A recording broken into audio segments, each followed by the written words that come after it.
Welcome to another in our series of Kehillat Israel podcasts. This is a recording of Rabbi Amy Bernstein's weekly Friday morning Torah study.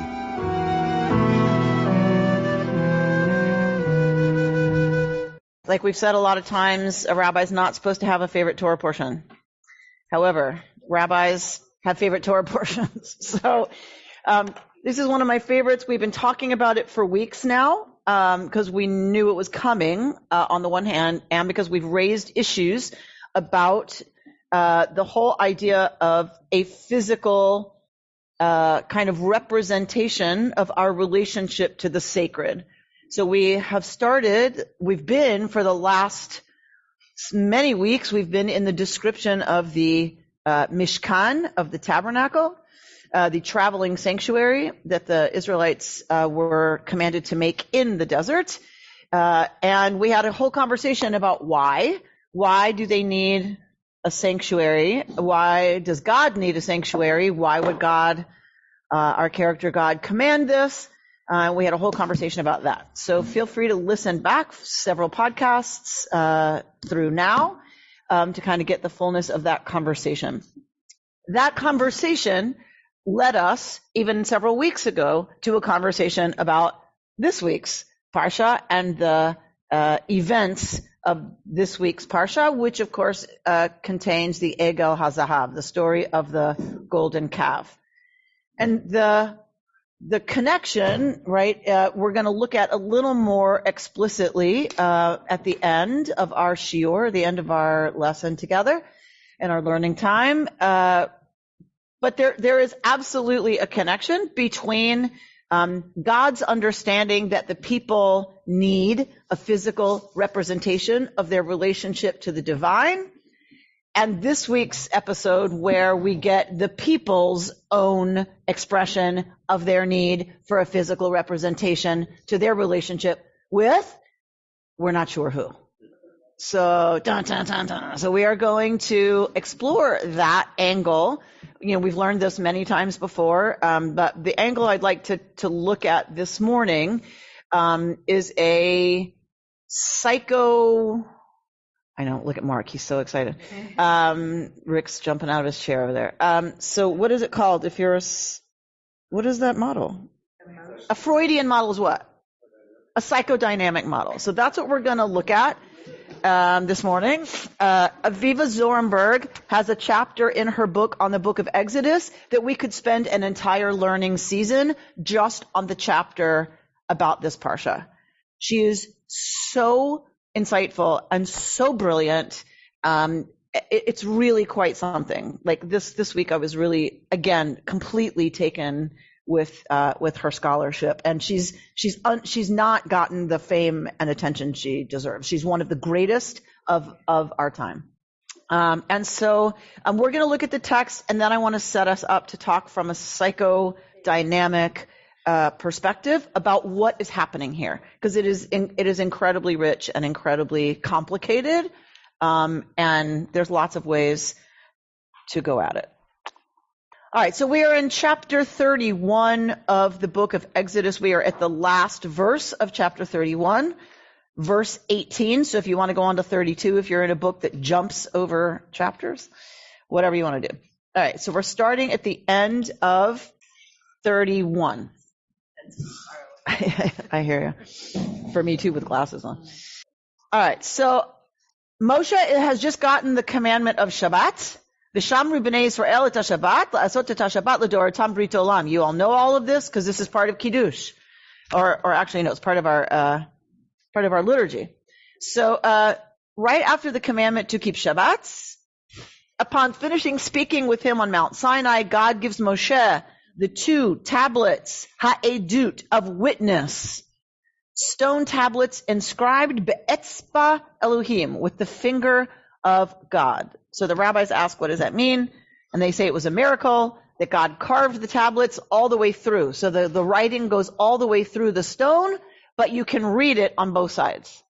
That's the miracle. It goes all the way through, but if you turn them around, it reads correctly. You gotta love the rabbis that they're asking, what does that mean? Okay. Now you know. Vayar ha'am ki voshesh Moshe. So pay attention to the language here. The people see. So this whole business opens with the people seeing, and then we're going to see that it closes with Moses asking to see God's kavod. Right? So it bookends with seeing, and the seeing here is going to lead to something icky. The seeing at the end leads to a deeper understanding by Moshe of the nature of divinity. So, what do the people see? The people see ki voshesh Moshe, that Moshe delays. Moshe delays laredet min hahar, from coming down the mountain. Vayikahel ha'am. This is from the word kahal. Kahal is in the name of your synagogue. Kehilat Yisrael is this synagogue's name. Kehilat Yisrael, the kahal of Israel. The kahal is the community, the congregation. This is the verbal form. Vayikahel ha'am. And so the nation pulls itself together. Al Aharon, against Aaron. Vayomru elav, and they say to him, Kum, get up. Make for us Elohim. I'm not going to translate it. Asher yelchu lifanenu, that they should walk before us. Ki ze Moshe ha'ish asher he'elanu me'eretz Mitzrayim lo yadanu mehayalo. Because, why do we need an Elohim made for us to walk before us? Ki ze Moshe, because this Moses, the guy, the guy that brought us up from the land of Egypt, we don't know mehayalo. What's happened to him? That's why we need an Elohim. So who is the calf representing? We are not sure. Vayomer alehem Aharon, and Aaron says to them, okay, take off the gold rings that are on the ears of your wives, your sons, and your daughters, and bring them to me. So who's he speaking to? The men. Take the jewelry off your women and your children. You run the house. You take the gold. You bring it to me. This is the men. Midrash says the women did not participate. That their jewelry was used, without their consent, essentially. And so they did. They took off the gold rings that were in their ears and brought them to Aaron. Where did this gold come from? They were slaves. They borrowed it from the Egyptians when they left Egypt. This he took from them and cast in a mold and made it into a molten calf. And they exclaimed, what did they say? It's important to pay attention to what they say. Ela Elohecha Yisrael. This is your El, Yisrael. Asher he'elucha me'eretz Mitzrayim. That brought you up from the land of Egypt. So, just now we got this guy Moses, who brought us up from the land of Egypt. We don't know what's happened to him. Now they're saying, this is your El that brought you up from the land of Egypt. Okay. Vayar Aharon, and so Aharon sees what's going on and somehow understands that he's to build a mizbeach. He's to build an altar in front of it, right? And Aaron announces, Chag L'Yud He Vav He Machar. There will be a festival to Yud He Vav He tomorrow. Early the next day, so they get up early to do this. They are rushing to do this. The people offered up burnt offerings and brought sacrifices of well-being. They sat down to eat and drink, which is the proper behavior when you bring a sacrifice. You sit and you eat it and you share it. And then they rose to do what in Hebrew? In Hebrew, what did they rise to do? Bert, you want to say more? You're making noises over there. Do you want to say more? Letzachek. They get up, letzachek. To do what? To play. Really? Litzachek does not mean to dance. Lirkod is to dance. To play. Right, Dana Fine? Israeli folk dancer, you? To meditate. Oh my God, says Jewish Life and Practice Chair on the Board of Trustees. To have an orgy. I'm trying to think of the answer. It's hard to laugh. So, Litzachek. Talk about this. We've talked about this a lot. What Ishmael and his brother were doing This together. is what Yishmael did to Yaakov that makes Sarah disinherit Yishmael. He was mitzacheking with Yaakov. And how does somebody find out that Rivka and Yitzchak are not a brother and sister? They were mitzacheking on the roof. What? Because I know Torah. What do you mean, how do I know? Because I know Torah. That is where this word is used. Both what Yishmael does to Yaakov and what Rebekah and Isaac are doing so that someone finds out they are not brother and sister because they are busy mitzacheking on the roof. Now, do you think that means dance? It can lead to dancing, right? Maybe slow dancing, right? What is it called? Horizontal dancing, right? Like, so this has sometimes sexual connotations. So there's an orgy? I mean, seriously, you see what happened after last week? Oh, I'm sorry. No, I'm saying you're saying there was an orgy? Yeah, that's what I'm saying. I'm suggesting that one of the ways pagan worship happens is you want to do here on earth as ritual what you want to have happen in the upper realms. If what you're interested in is fertility, see, that's why I come to this class. That's right, that's why you're here. If what you're interested in is fertility of the crops and the flocks and your own household, if you want to invoke fertility up there, what do you need to do down here? Litzachek. Yes, Linda? You're going to say something? No, can't they mitzachek without being interested in the fertility part? Yes. So, yes, they can definitely do mitzachek stuff without being interested in fertility. However, when we look at why that becomes a sacred ritual, why is this an expression of worshiping? Because it's related to fertility. Now, do they do it because they just like it? Obviously, they don't hate it, but it originates, right, as a way to have mirrored in the heavens what you want to have happen up there, you have to do down here. Okay? Even the rabbis have some of this language with, if we want the Kadosh Baruch Hu to unite with the Shekhinah, husband and wife must do what? Erev Shabbat. Litzachek. Okay. I'm glad we are clear. Okay. So, let's see. So they are eating, they are drinking, they are mitzacheking. However we want to understand that, right? It's not just dance. It could be the kind of dance we think about when we think about, right, erotic expression, but this is definitely a ritualized kind of activity. It is not disco dancing. Vaydaber Adonai el Moshe, and God says to Moshe, Lech, go, red, get down. Ki shichet amcha, right? Ki shichet amcha asher he'eleta me'eretz Mitzrayim. Here we go for the third time.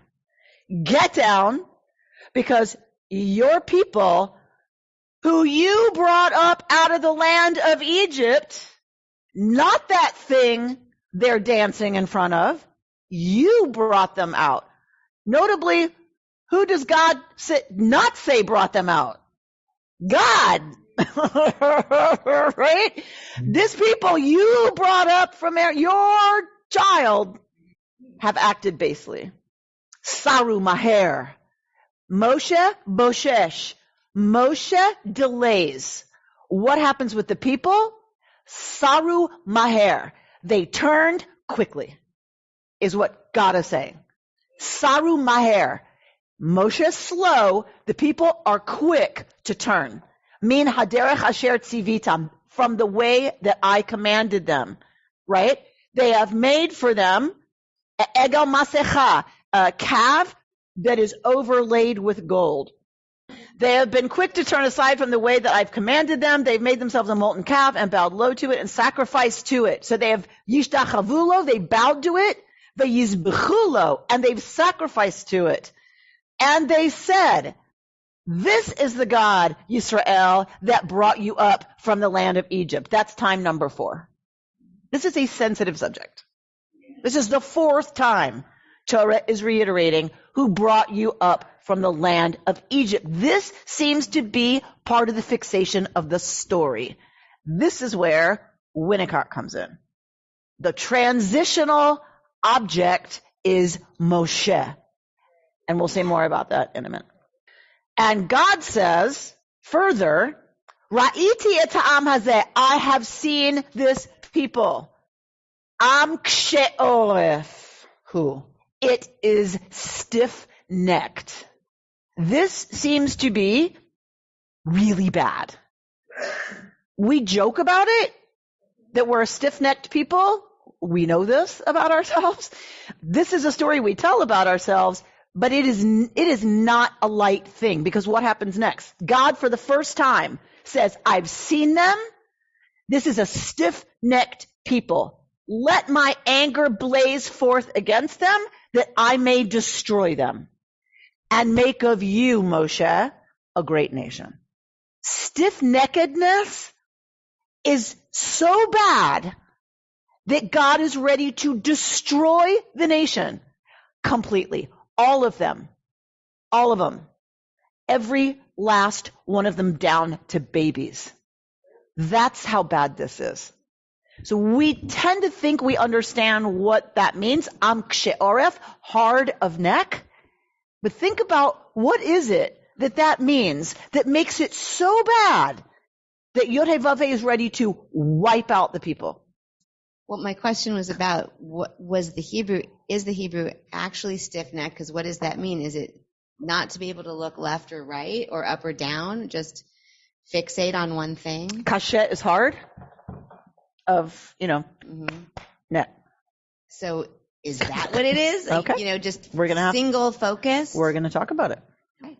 Ve'ata, and now, ata with an ayin, not an aleph. Ve'ata, and now, right? Let me be, right? Let me destroy them, and I'll make of you a great nation. And what does Moshe say? What does Moshe do? Moshe does his job.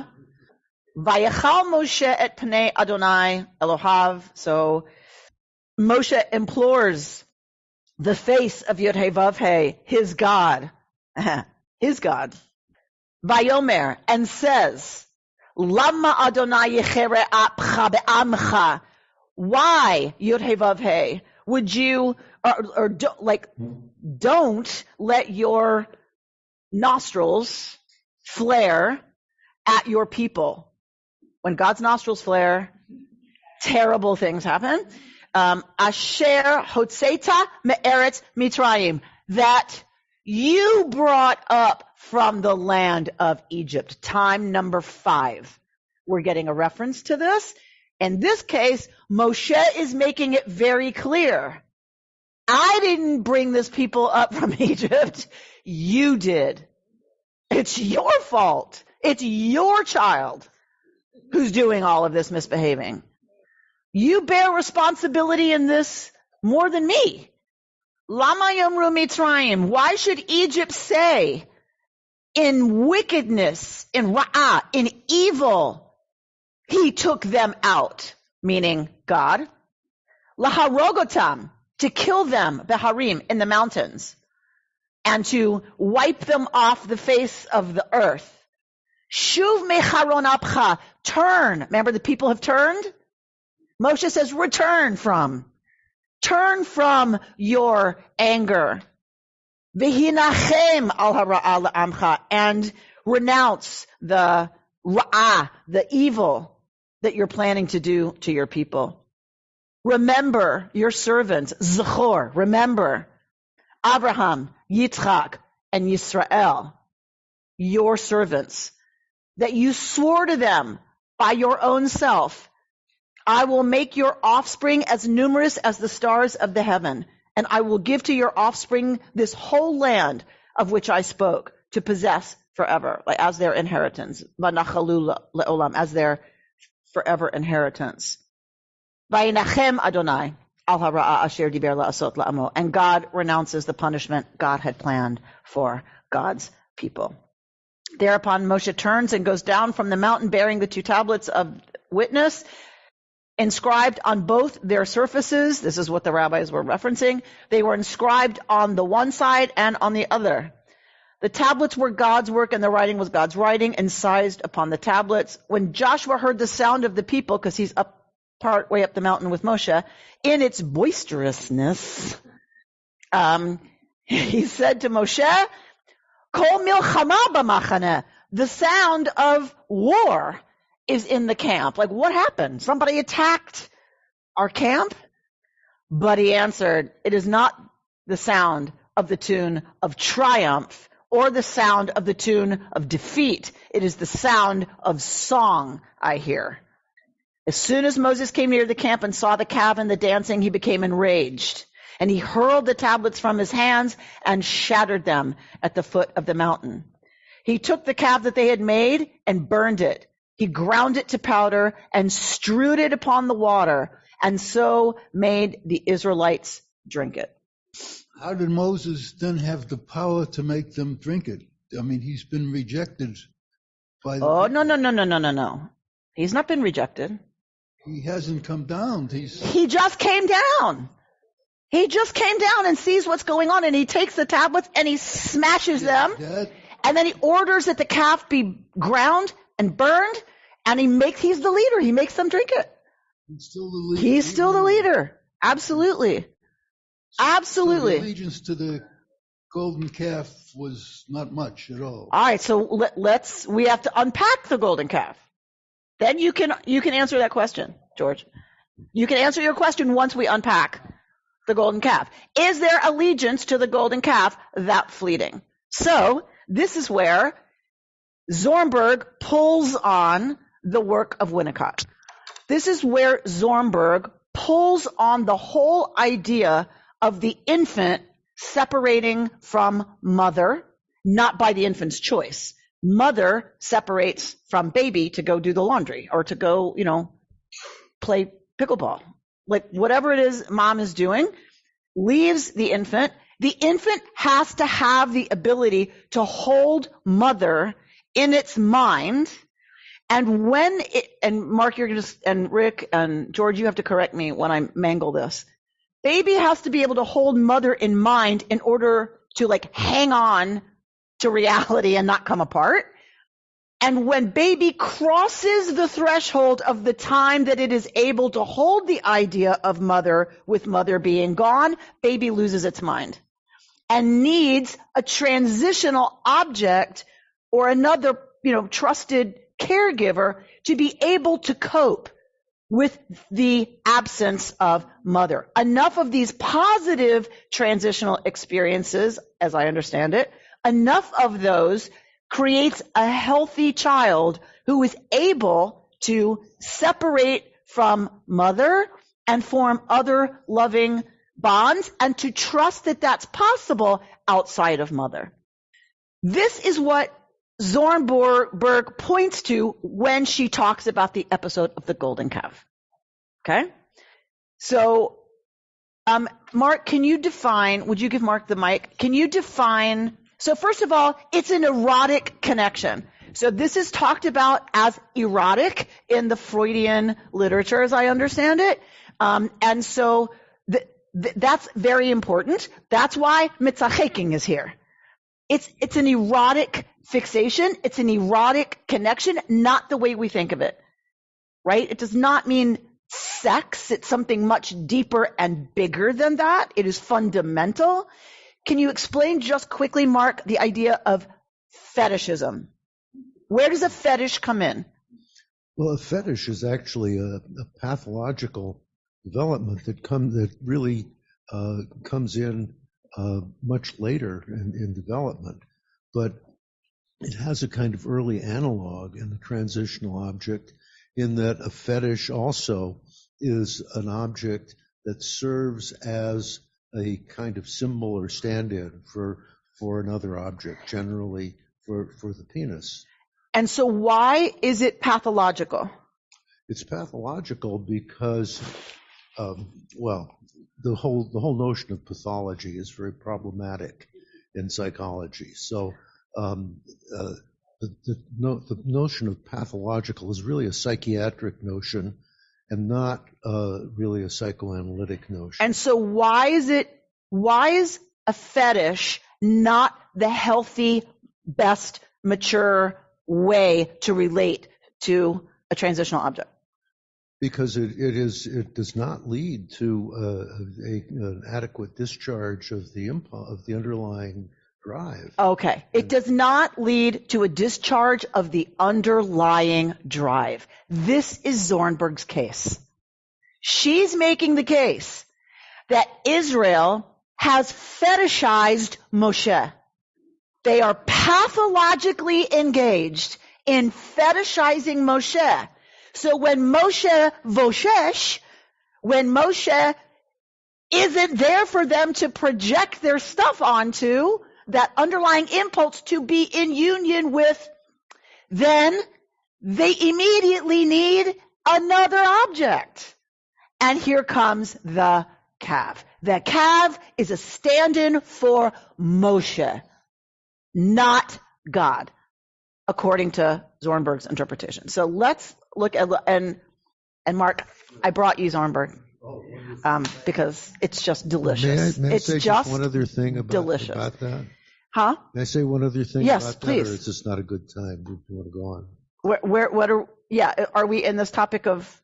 Yes, there's another whole aspect of this that Winnicott assumes but doesn't really focus on, and that is the notion of the fusion of drives. That is the what? The fusion of drives. Fusion of drives. Part of the internalization, and the transitional object is a stage in internalization. The internalization is strongly affected by whether or not the non-gratifying mother, the mother who's absent or not responsive to the infant, the bad object, is if the infant is able ultimately to fuse the image of the bad mother and the good mother and see mother as a single object. So holding object. Both good and bad. Right. So this is right in line with why the calf incident is so bad. It is not so bad. It's because it's showing a pathological response. There's a diffusion. The people are experiencing a pathological relationship. They cannot get it. They can't transition in a healthy way to hold both the good and the bad together. So Moshe's missing. They immediately need a fetish that is the calf, and they do all their junk onto that in a way that is not going to help them, integrate. Amy? Or discharge that, whatever. Yes. Amy, I agree with everything that Mark said, but on a personal note for Winnicott that's interesting, that probably influenced him becoming a pediatrician and becoming a psychoanalyst, is that his early development was interfered with because his mother was very, very depressed.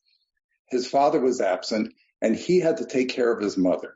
So his true self was delayed. And that absolutely influenced his writing and his understanding of object relations. And that's why he sort of lommed on to Melanie Klein. There you go. So, and to that point, we talked last year, remember, I brought you Alana Pardesa's work, an autobiography of Israel, where she sees Israel as a character, not Jacob, the nation. That all of these stories is the life story and development of a character. They've just been born. Where did they get born? The birth waters. What are the birth waters? The parting of the sea. They're born. These are newborn. This is an infant. This is the nation of Israel as an infant. So it's not a stretch where Zornberg goes. What Rick just talked about was the absent mother. Mark mentioned it, the absent mother. We have here a calf. Who's in charge of taking care of a calf? The mother. A suckling calf, what's missing? The mother. This is not Ra, says Ilana Pardes. The calf is Israel's own representation of its abandonment by the mother god, by Isis, who was represented as a cow in Egypt. They are an infant suckling calf. This is not a bull. This is a baby cow. What does a baby cow want? Mama. They are yearning for mom, Isis, who has been taken from them. She has disappeared. This causes a deep psychological trauma, and it is a pathological people that are responding to this trauma. The people's view of Moses, says Aviva Zornberg, is most lucidly limned in their words of abandonment. This man Moses who brought us up from the land of Egypt. The Meshech Chochmah reads powerfully, a commentator reads powerfully, for them, Moses has become the source of supernatural power. It is he who has brought them up from the land of Egypt. Just here at root is their pathology. As God diagnoses it to Moshe a few verses later, go down, for your people whom you brought up out of the land of Egypt have acted corruptly. Implicitly, God tells Moses the people's corruption consists in their projecting all power onto you. In other words, Meshech Chochmah implies idolatry has begun long before the golden calf emerges from the fire. Moshe himself has become a fetish in the sensibility of the people. In Winnicott's terms, a madness of discontinuity has afflicted them, in which they are unable to use Moses in his absence, unable to sustain the personal psychic reality of his image. And we kind of unpacked that already. On reading of the golden calf narrative, a second point she makes, I mean, I'm telling you, her chapter is like huge. It in effect emphasizes the betrayal of a revelation, the inexplicable lightness with which erotic objects are exchanged, right? They easily exchanged Moshe for the calf. If it's a fetish, she seems to be suggesting, I think, if it's a fetish, by definition, it is easily substitutable as an erotic object. While the other, so that's one part of what's going on, is how quickly they were able to switch Moshe for the calf, while the other way of reading the story focuses on the paralysis, to your point, that preserves the deadened forms of the past and of the self. So both a quickness to flip fetishes and an intransigence about leaving the deadened past that isn't going to serve them, right? To Laura's earlier point, she's talking about a paralysis. She's talking about a stiff neck. This is what Zornberg is unpacking, saying that they are stuck, essentially, in a dead past that doesn't serve. In this second reading, listen carefully to this. I love this so much. In this second reading, the revelation on Sinai represents an impious affront to the received ideas of the Egyptian past. People, she goes on in her chapter, like I'm going to have to read it 7 more times to really get it because it really spoke deeply to me. She talks about the challenge to growth, that Emerson, she quotes Emerson, that ourselves are this ever widening circle. If we grow, there are always challenges wanting to hem in that circle from expanding more. If we can stay open, if we can let go of our need to connect to a past identity, of self, if we can tolerate that discontinuity, we can grow. People who stop growing are people who cannot tolerate disconnecting from a previous identity. Now think about that. So what is happening, she's saying, is that the people are religious and loyal. Sinai, as a revelation, is an affront to their religiosity that is tied to Egypt, to slavery, to disempowerment. They are loyal to Egyptian religious ideals. And so Sinai is an affront to that. It's heresy.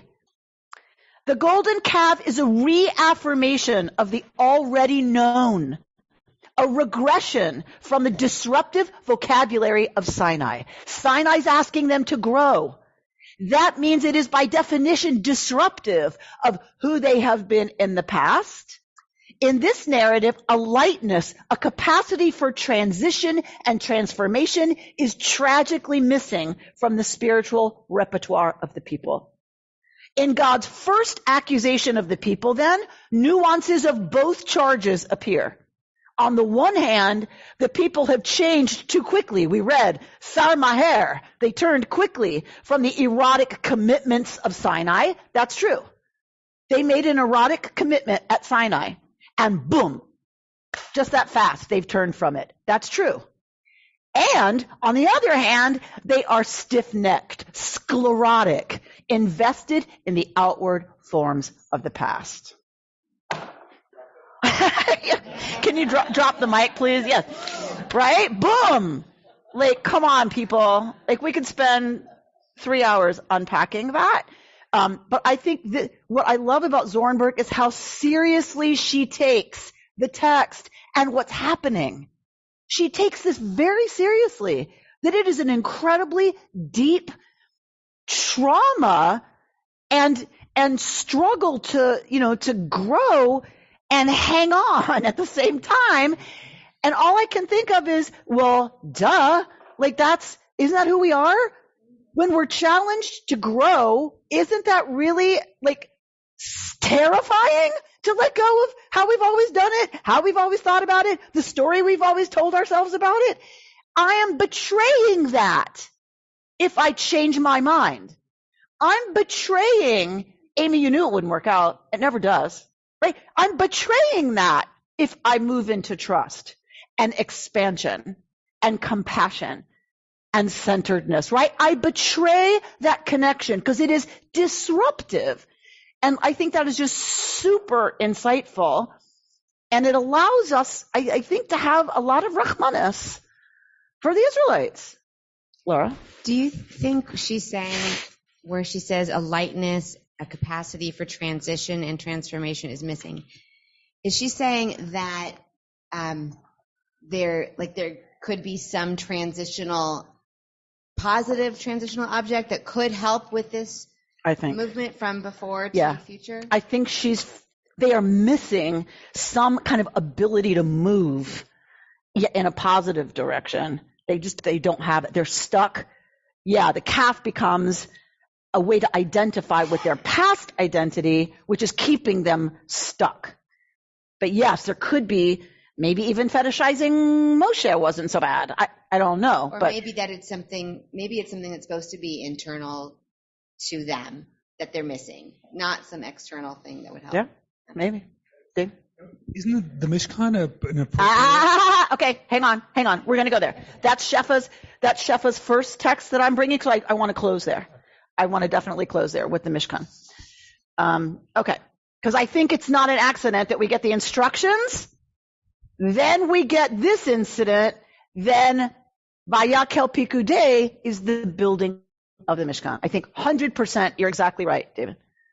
I'm sorry, I didn't want to interrupt what you were saying, but I think something that would be very clarifying is to understand something else about Winnicott.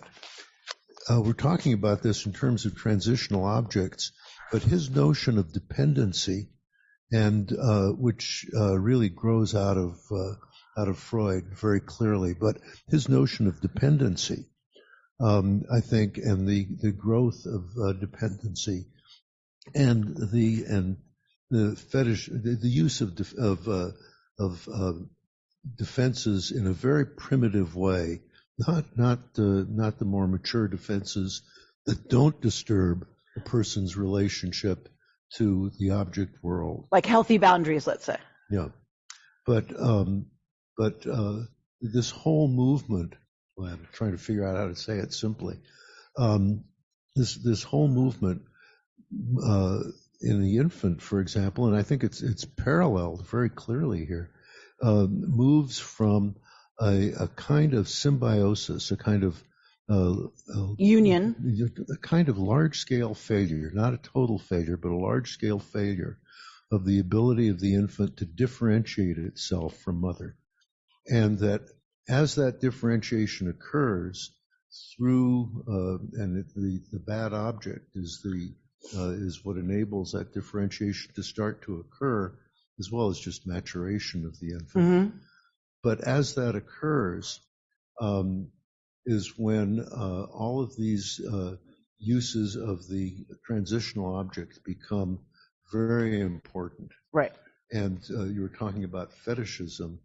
Basically, what happens in the process of developing a fetish is that transitional object is not allowed its function. In essence, it's like taking a baby's blanket away too soon. Right. The baby has no capacity to make the transition from total dependency to a kind of modulated dependency to interdependence, and has to fetishize or defend against the original object. Right. In that way. Right. And so, right, clearly, that's what's going on here. All right. Wax, who looks at everything through a Musar lens, through a Hasidic tradition of spiritual qualities. God seems intent on destroying the Israelites, not for idolatry, but rather for stiff-neckedness. She also quotes Zornberg.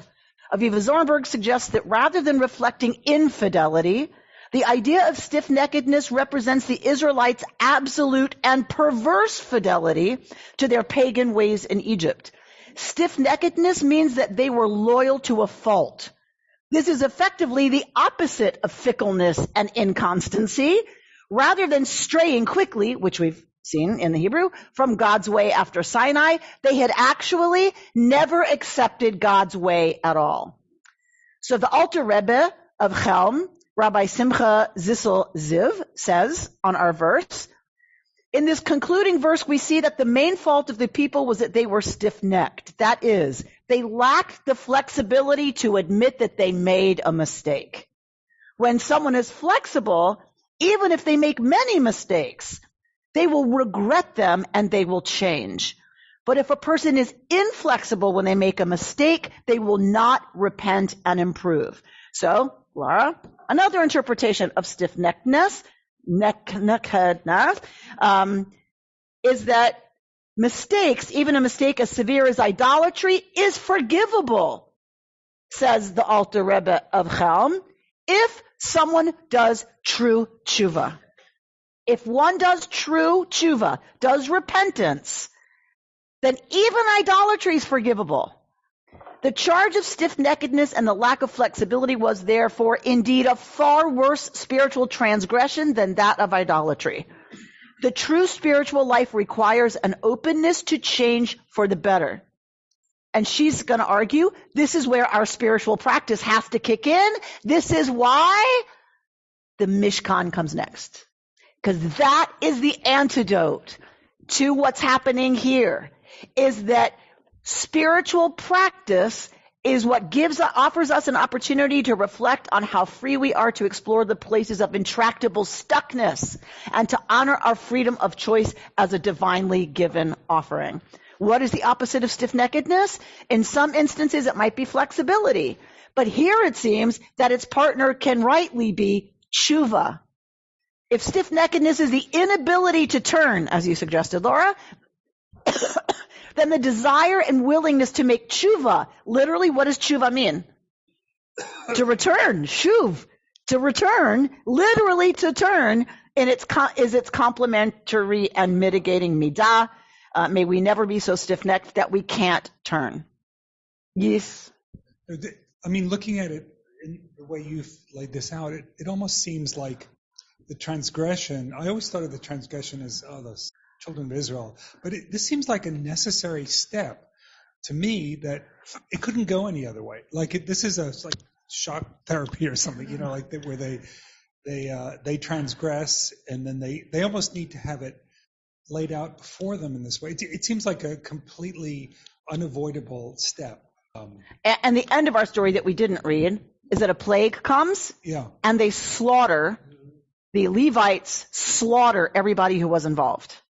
So I think, yes, it's a necessary step that they have to kill off the part of themselves.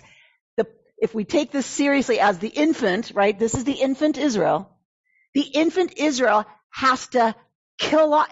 What has to die is the part of Israel that is not able to grow, that is not able to transition, that needed the fetish Moshe, that needed the fetish of the calf, that was unable to suffer the disruption necessary to individuate and to grow and to tolerate the fact that they will not be in union with God. That's not possible. God's already told us, you can't see me and live. So you can't you can't. And they already said, like, Moshe, you go talk to God. You go deal with God. We can't handle it, right? So, but part of that personality of baby Israel has to die. And the fetish never really ends. I mean, look at the concern with Moses. I have one little piece I'm not understanding. If Moses... Just one? Well, just one. We'll start here. If Moses taking the calf and grinding it up, making them drink it, that's being a really bad mother. That's taking away the transitional object. That's taking away... how does that piece fit? Because it's wrong. It's a pathological relationship to a fetish. It's not a security blanket that's helpful or good. Yeah. It is a bad one. But he's just given them nothing in return. We don't have the Mishkan yet. So he brought them the commandments. That's what they're supposed to focus on. He broke them. Right, because he's pissed off. Well, not because he's pissed off. I don't believe he breaks them because he's pissed off. I don't believe that. I believe what he did was he tore up the contract. They were under the chuppah. God and Israel, or I like to see it as adoption. God is adopting Israel as God's own child. God is signing the adoption papers, and they're crying mama to ISIS. So Moshe tears up the adoption papers, or the ketubah, however you want to look at it. He's only enacting what has already happened. The people blew it. And so he's going to go get another set.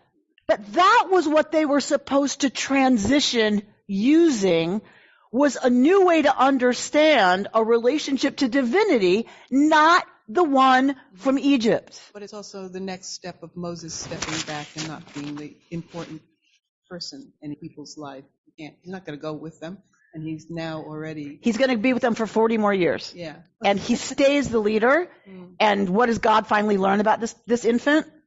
This infant's not going to make it. This one's not going to live. This child is not going to survive. But I want to go to one more thing about the grinding. Ilana Pardes suggests that grinding and making them drink it is all about weaning. They are reacting to being weaned, right? So if we're talking about the suckling calf, their anxiety is represented by the abandoned suckling calf that wants the breast. And God is saying, you're getting too big for the breast. You are a free people now. Your teeth are coming in. Ow. And like you need to transition off the breast. And they resist. They're furious, which is what happens. We know, the infant is furious when the breast goes away, particularly around weaning. It's hugely anxiety producing. And she suggests Moshe is saying, you want the milk? Here you go. You may drink it. There's weaning and then there's cold Without turkey. that, is it possible that the reason why it's ground up and they're forced to drink it or told to drink it is to make them sick or to make them die? Like it's like I don't think they poison? die from it. The plague and the Levites took care of that. But would it make them sick drinking this? They all die, but I think the people left drink it. I think it's a lesson. You want something to cry about? Yeah. This is what you have a union. It's literally part of you. You wanted to be involved with that? Fine. The powder, now the calf is in you. You want it, right? All right. Now it's part of you. You got what you wanted. Remember when they complain about not having meat? What does God say? Do you remember? And there's 2 meat stories, but in one of them, what does God say? I'll give you meat. How much meat? Too much. How do we know? What does the text say? Till it's coming out of your nostrils. That's what right? That's what this is. All right, Rick, you wanted to say something? No, I was just saying there's a difference between weaning and cold turkey down your throat. Okay, so that might say more about God than, right, about the people. To your point, Rick. Like maybe God is not such an experienced parent. Yeah, it seems like the people, this newborn, they're making mistakes and learning from them. Like, is that so unexpected and so terrible? You know, that's development. Until it's not. Until they can't. So they're forgiven. Right. God forgives them now. Good. Because maybe God understands, right? As a new parent, God is trying to figure this out. And God forgives them and gives them a second set of tablets. Okay. Let's look at our final commentary by Rabbi Sheffa Gold to where David was going earlier. The only way to understand the first text, this is your first text. The only way to understand the sin of the golden calf, says Rabbi Sheffa Gold, is to compare it to the Mishkan. For the building of the Mishkan is the context for this story. The main difference, and I love this about Shef, I love this point, I taught it last night. The main difference is that the Mishkan exists for the space within it. It is a structure that is built to send us to that holy innerness. All of its beauty, color, and design are dedicated as a nexus point between the human and divine, between heaven and earth. The important part is not the outer form, but what's inside, right? What's important is what's in the Holy of Holies. What's in the Holy of Holies? People? The tablets. The teaching about how to live. The important part is not the outer form, but what's inside. So the Mishkan is a physical representation of the actual relationship. That is where God speaks, is inside. The further within you get, the more holy is the space. That's the Mishkan. The further in you get, the holier the space. That's exactly how the Mishkan's designed. In contrast, the golden calf is solid, existing of and for itself. So you have gold that's on the inside of the ark. Do you remember this? The ark is lined with gold plating. What is the calf covered in? Gold plating. It is the same thing.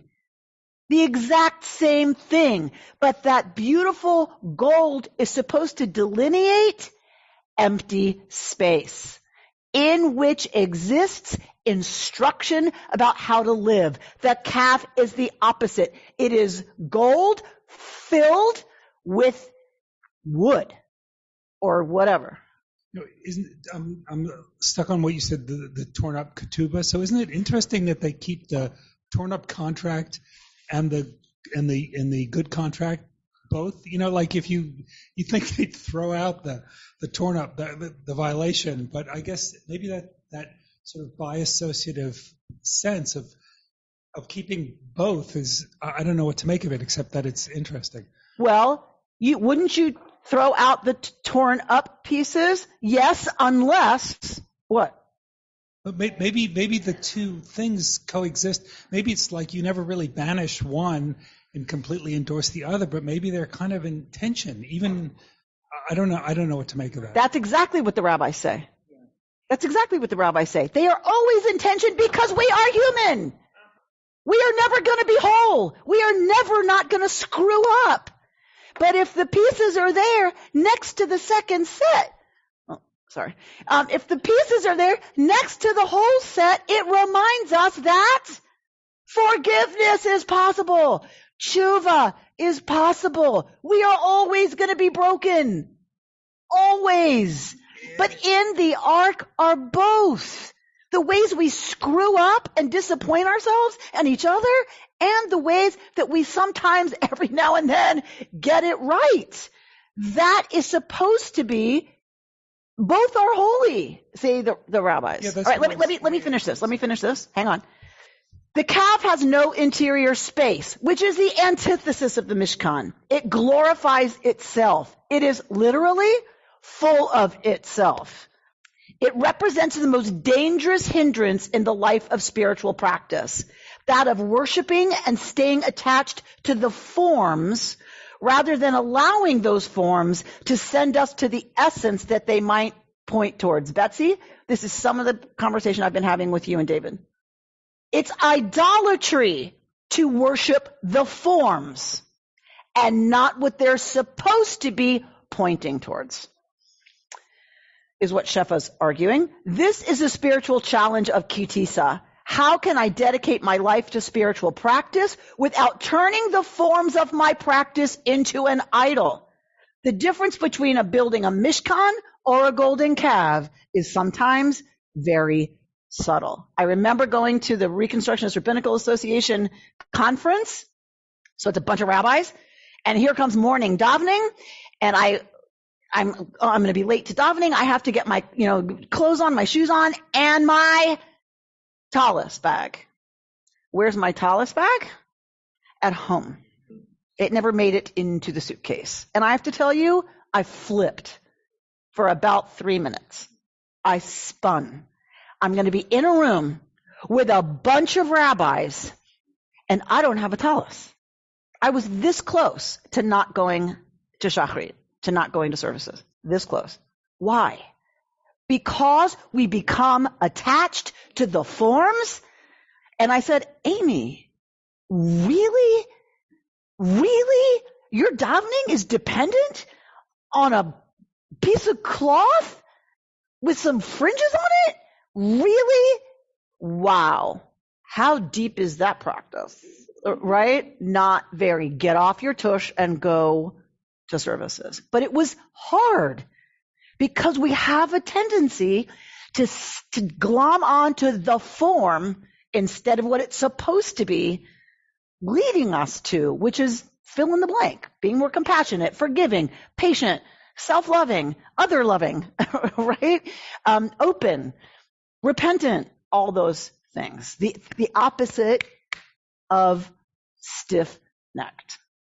So I love the fact that it comes both before and after this incident, because right now we are living in a world where a Birkin bag is more important, right, than just about, it's just sick. Like our relationship to stuff is exactly what Shefa's talking about here. I think one of the things she's talking about, the materialism, the status hungriness, the more, that is the golden calf.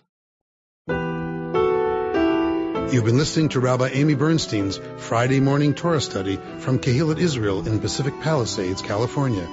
For more information, go to our website, www.ourki.org.